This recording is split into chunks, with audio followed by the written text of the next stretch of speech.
yang akan saya sampaikan di pagi hari ini. Saya mengangkat satu tema, amal jariah akan tetap senantiasa mengalir layaknya air. Kenapa saya angkat seperti ini? Tidak lain terilhami dari perjalanan yang telah dilakukan, dialami salah seorang sahabat Kanjeng Nabi Muhammad Sallallahu Alaihi Wasallam.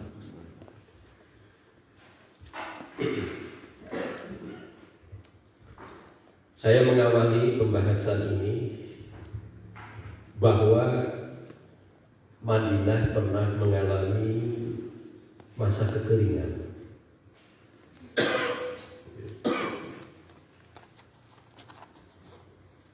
Atau paceklik. Nah, kekeringan ini cukup panjang.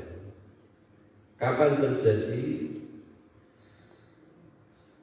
Kalau kita membuka sirah pada tahun 99 Hijriah, kalau Masehi kurang lebih tahun 630-an Masehi.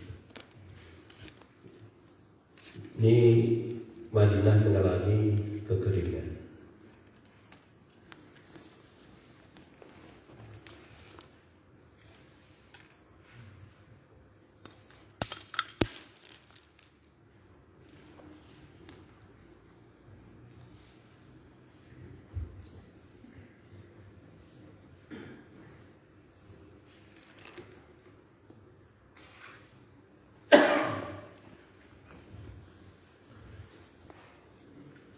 Kekeringan tersebut berdampak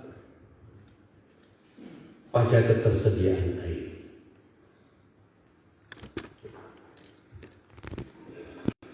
Jangankan Madinah,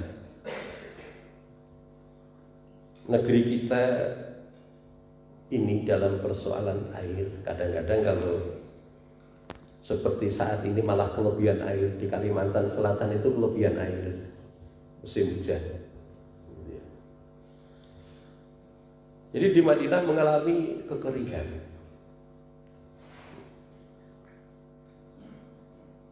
Memang Madinah tidak seperti Mekah. Di Madinah ada lebih dari satu sumur. Cuman kalau di Mekah ada sumur, entah musim panas, musim hujan, tidak pernah surut debit airnya, air Zam-Zam.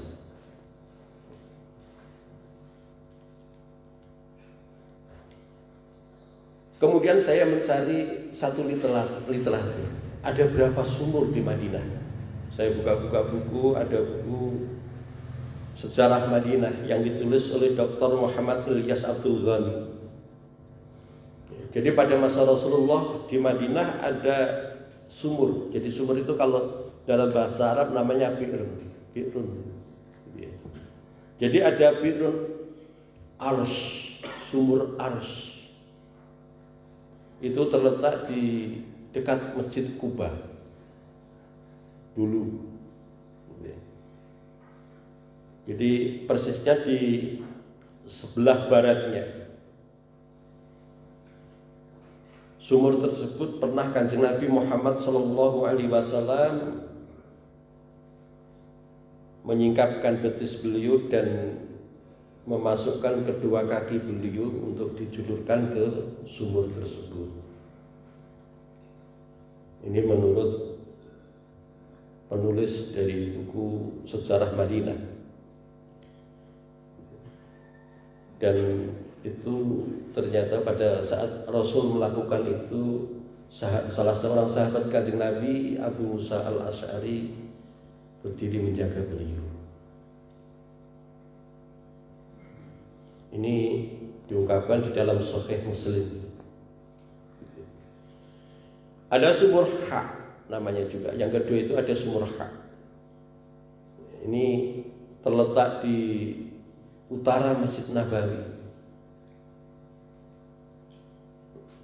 Dan sumur hak ini milik salah seorang sahabat Kanjeng Nabi Muhammad Sallallahu Alaihi Wasallam yang bernama Abu Tolkah Al-Ansari. Kemudian kelak oleh salah seorang sahabat ini diwakafkan untuk kepentingan kaum muslimin. Yang ketiga ada sumur namanya Budo'ah. Budo'ah. Kenapa masing-masing setiap sumur itu ada namanya berbeda? Kok berbeda dengan yang ada di negeri kita? Ya memang sumur sesuatu yang sangat penting, sangat penting.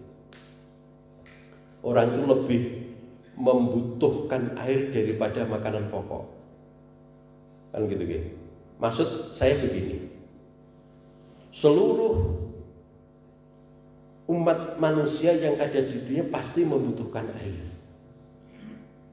Sementara makanan pokok kita ini beras. Yang membutuhkan beras ya negara-negara yang itu penghasil beras. Tapi negara-negara yang tidak menghasilkan beras pun juga akan butuh air. Maka air itu menjadi kebutuhan pokok. Setiap makhluk hidup pasti memerlukan.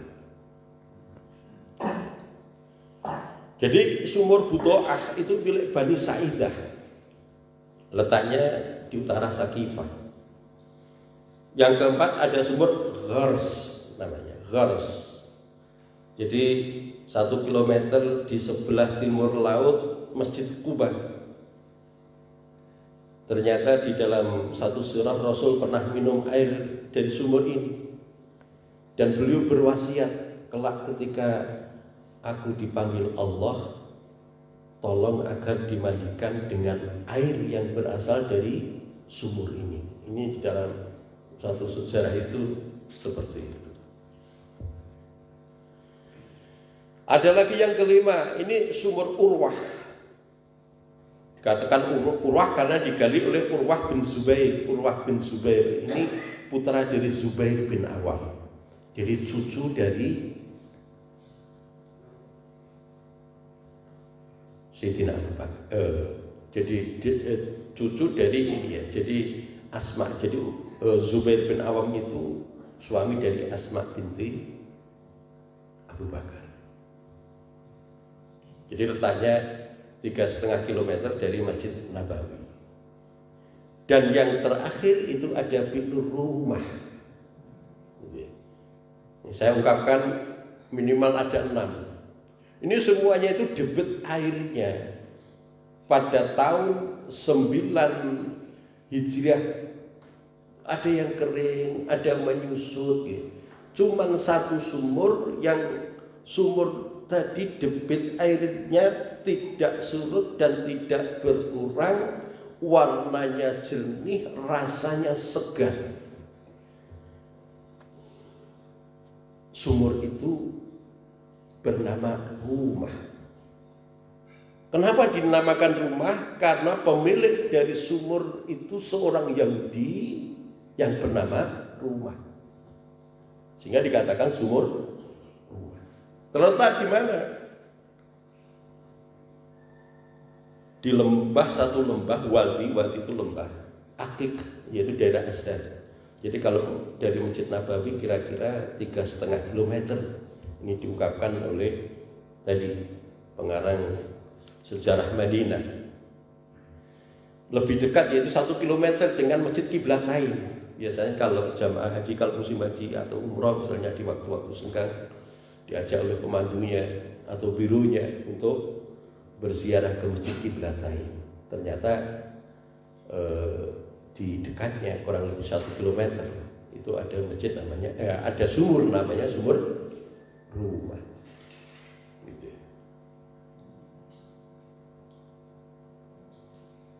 Nah, sumur Rumah itu juga disebut atau dinamakan sumur Sayyidina Utsman radhiyallahu anhu atau sumur Utsman. Bagaimana ceritanya? Jadi dikisahkan begini ya.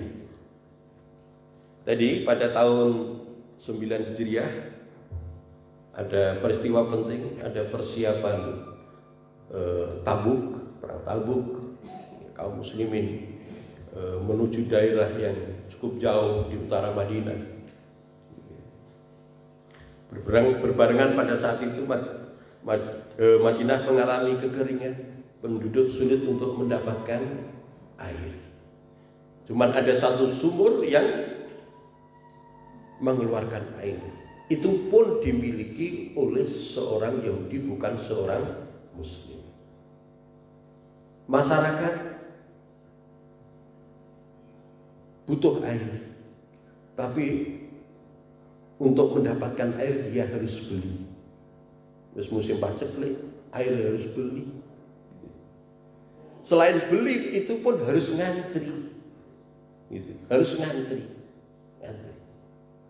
Nah, namanya Yahudi tadi, masa-masa kayak begitu, dia menaikkan harga airnya. Prihatin dengan kondisi tersebut, kemudian Kanjeng Nabi Muhammad Sallallahu Alaihi Wasallam, wahai sahabatku, siapa di antara kalian yang menyumbangkan hartanya untuk membebaskan sumur itu, lalu disumbangkan untuk umat, sungguh balasannya tidak ada lain kecuali surganya Allah Subhanahu Wa Taala. Ini yang disampaikan oleh Kanjeng Nabi Muhammad Sallallahu Alaihi Wasallam. Ini bisa kita lihat nanti di hadis riwayat Imam Muslim. Cukup panjang memang hadis tadi, tapi ya secara makna bahasanya itu seperti itu. Ada di antara sahabat Kanjeng Nabi yang menyambut seruan Kanjeng Nabi tersebut. Siapa? Beliau tidak lain adalah Sayyidina Utsman bin Affan radhiyallahu anhu. Beliau datangi pemilik sumur tadi yang tidak lain yang bernama Rumah. Maka setelah ketemu, wahai Rumah, aku datang kepadamu bermaksud untuk membeli sumurmu. Berapa yang ingin engkau jual? Berapa harga yang udah engkau jual? Kaget ini, si Rumah jadi kaget. Dia menolak untuk menjualnya. Bagaimana mungkin aku akan menjualnya? Itu satu-satunya propertiku, kepemilikanku, yang darinya aku bisa mendapatkan hasil, yang darinya aku bisa mendapatkan penghasilan untuk menopang keperluan hidupku. Kalau aku jual, ya dari mana aku mendapatkan hasil? Lebih-lebih itu musim paceklik, musim kekeringan, semuanya butuh air.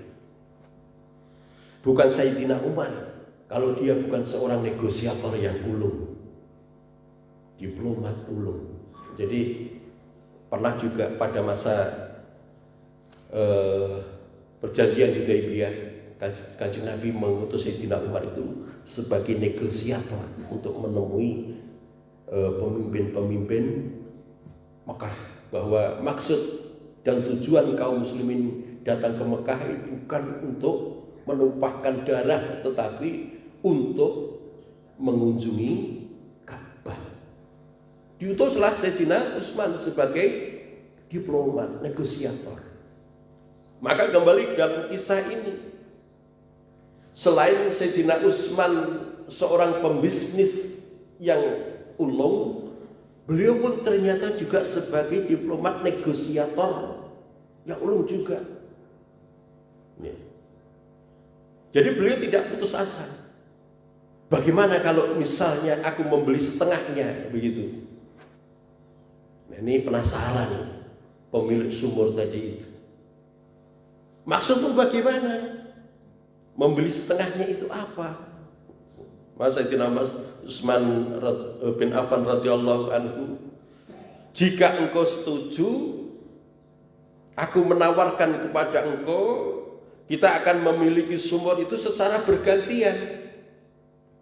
Hari ini milikmu, besok milikku, lusa milikmu, lusanya lagi milikmu, begitu seterusnya. Ini yang saya maksud, kita memiliki setengah dari sumur itu. Nah, setelah diungkapkan seperti itu, si Yahudi tadi mulai berubah pikiran. Dia batin, dia berpikir, wah, kalau model kayak gini saya dapat untung besar ini, tanpa harus kehilangan sumur. Saya mendapatkan pembelian dari sumur yang saya miliki ini tanpa saya harus kehilangan sumurku. Nanti pas bagianku saya juga masih bisa menjual air. Jadi dapat pemasukan ganda. Akhirnya disetujui. Alat juga untuk menetapkan harga. Kemudian disepakatilah harga. Ada yang mengatakan, beberapa sumber ini itu banyak mengatakan 20.000 dirham. Ada yang mengatakan 12.000 dirham. Oke, misalnya kita ambil 20.000 dirham. Jadi Sayyidina Utsman membeli sumur tersebut seharga 20.000 dirham. Banyak itu uang itu. Jadi kalau kita bisa mengetahui berapa rupiah, kalau kita buka di kitab Fiqh Zakah Profesor Dr. Yusuf Al-Qardawi, 1 dirham setara dengan 2,975 gram emas murni. 1 dinar 4,25 gram emas murni. Maka kalau kita hitung 2,975 gram emas, kalau sekarang emas itu berapa? Ya kira-kira misalnya 500.000 lah. Gitu nggih.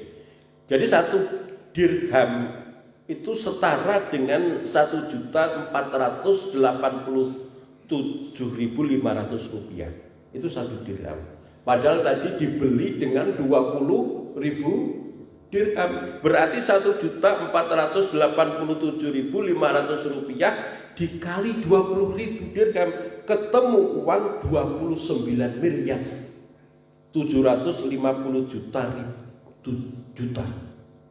Ini uang yang dikeluarkan Sayyidina Utsman untuk membeli sumur itu. Infak Sayyidina Utsman itu hampir 30 miliar. Besar. Belum lagi pada saat itu tersebut, karena mendekati peristiwa Tabuk, Sayyidina Utsman harus juga berinfak, bukan harus ya. Jadi beliau berinfak 300 ekor unta dan 1.000 dinar. Kalau 1.000 dinar berapa uang? 4,25 gram emas kali 500.000 ketemu 2.125.000 kali 1.000, jadi 2 miliar 125 juta. Berarti 31 miliar beli keluarkan, ditambah 300 ekor unta. Benar Sayyidina Utsman seorang pembisnis pedagang yang sukses, orang yang kaya. Terbukti itu. Nah, setelah terjadi kesepakatan pembelian, pas sumur tersebut menjadi kepemilikan Utsman, beliau begini mengumumkan kepada penduduk, silahkan ambil air dari sumur sesuka kalian, wes gratis, nggak usah bayar. Minimal cukup untuk 2 hari, untuk kebutuhan keluargamu dan juga untuk ternakmu. Silahkan ambil semuanya, bebas. Sebelum besok pindah kepemilikan. Semuanya masyarakat di Madinah, ya semuanya mengambil air. Kemudian di esoknya, ketika pemilik kepemilikan tadi tiba, milik dari rumah tadi, gitu ya. Dia mendapati sumur miliknya itu tidak seperti biasanya, sepi pembeli. Besoknya lagi ketika masa kepemilikan Sayyidina Utsman, banyak yang datang mengambil seperti peristiwa sebelumnya. Begitu berjalan seterusnya. Lah kalau kayak begini saya rugi ini, begitu. Si Yahudi tadi akhirnya apa? Dia menemui Sayyidina Utsman, wahai Utsman, udah kalau model kayak begini saya ini rugi. Wes sumur saya setengahnya saya jual lagi kepada engkau, silakan engkau beli dengan harga yang sama dengan kemarin. Akhirnya dibeli oleh Sayyidina Utsman. Secara otomatis sumur tadi menjadi milik Sayyidina Utsman radhiyallahu anhu. Itu diungkapkan oleh satu sumber Al-Arawiyah. Ternyata hingga sekarang sumur tersebut masih mengalir airnya 1400 tahun. Wakaf Sayyidina Utsman bin Affan radhiyallahu anhu masih mengalir airnya. Dengan perjalanan waktu ternyata di daerah sekitar dari sumur tersebut Sayyidina Utsman juga memiliki tanah, dan di tanah tadi kemudian ditanami kurma, dan itu pun juga beliau wakafkan kepada kaum muslimin, dan sekarang telah tumbuh tidak kurang dari 1550 pohon kurma. Ya tentu dengan berjalannya waktu pengelolaannya bergantian. Kalau masa Sayyidina Utsman ya dikelola oleh oleh beliau, kemudian seterusnya, dan sampai sekarang kalau kita membaca gitu kan, ini dikelola oleh Kementerian Pertanian kalau di negeri kita ya. Jadi Kementerian Pertanian Arab, tetapi itu dari wakaf, karena wakaf Sayyidina Utsman. Jadi seperti diungkapkan oleh Abdullah Kabir, seorang peneliti pejabat pengembangan Madinah. Ini saya cari dari Saudi Press Agency. Jadi ini tadi wakaf Sayyidina Utsman masih ada hingga sekarang.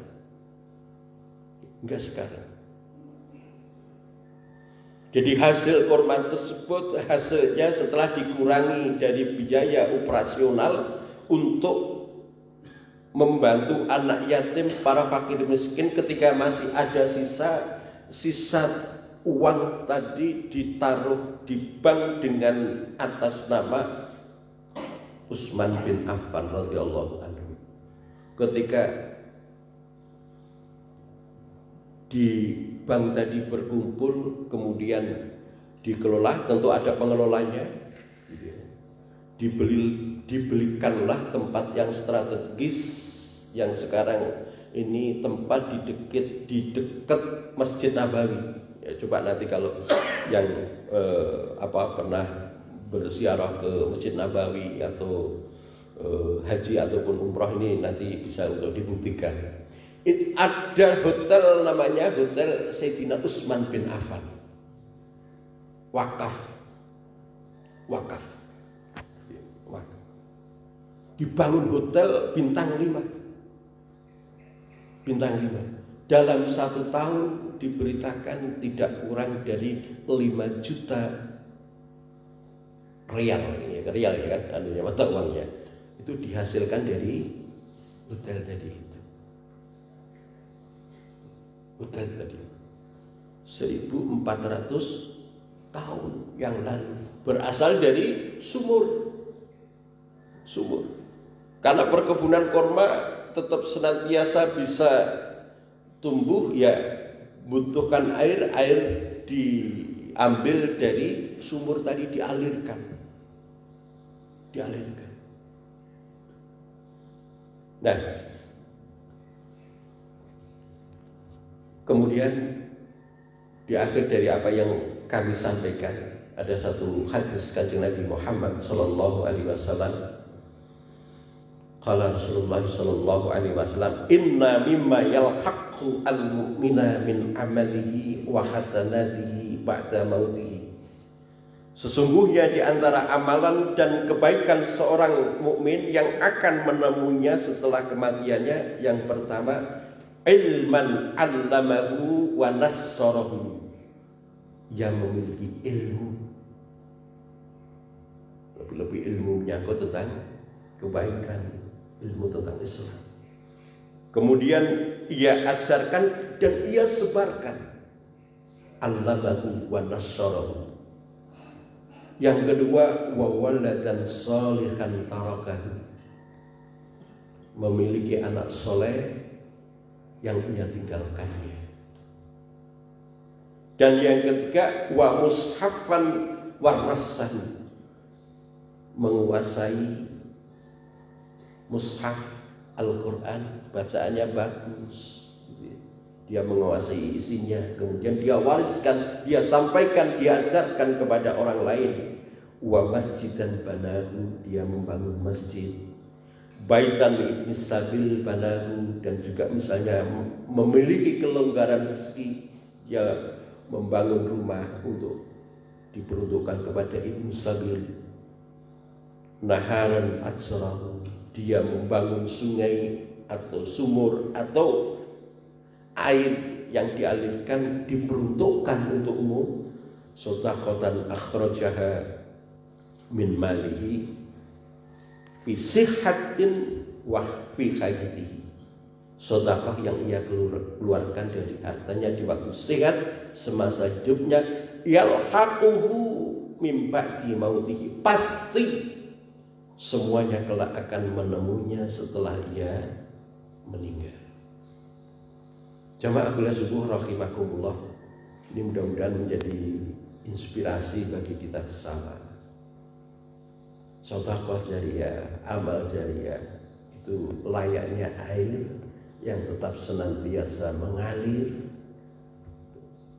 tetap senantiasa memberi kemanfaatan kepada yang masih hidup, dan hasilnya tetap juga senantiasa akan mengalir, yang memberikan kemanfaatan kepada orang yang telah melakukannya, telah melakukan amal jariyah. Mudah-mudahan contoh, dan sungguh pasti banyak contoh-contoh yang lain yang itu pada diri orang-orang soleh pada era sahabat dan era-era setelah sahabat. Ini menjadi inspirasi kita semua tentunya. Banyak ladang kita melakukan amal jariah seperti yang saya ungkapkan tadi. Mudah-mudahan itulah kelak investasi kita, investasi yang senantiasa akan selalu mengalir. Siapa yang tidak menginginkan memiliki investasi? Di dunia saja kita ingin memiliki investasi, lebih-lebih berkaitan menyangkut tentang akhirat. Ini mudah-mudahan bermanfaat untuk kita bersama. Kurang lebihnya mohon maaf. Wabillahi taufiq wal hidayah. Wassalamualaikum warahmatullahi wabarakatuh.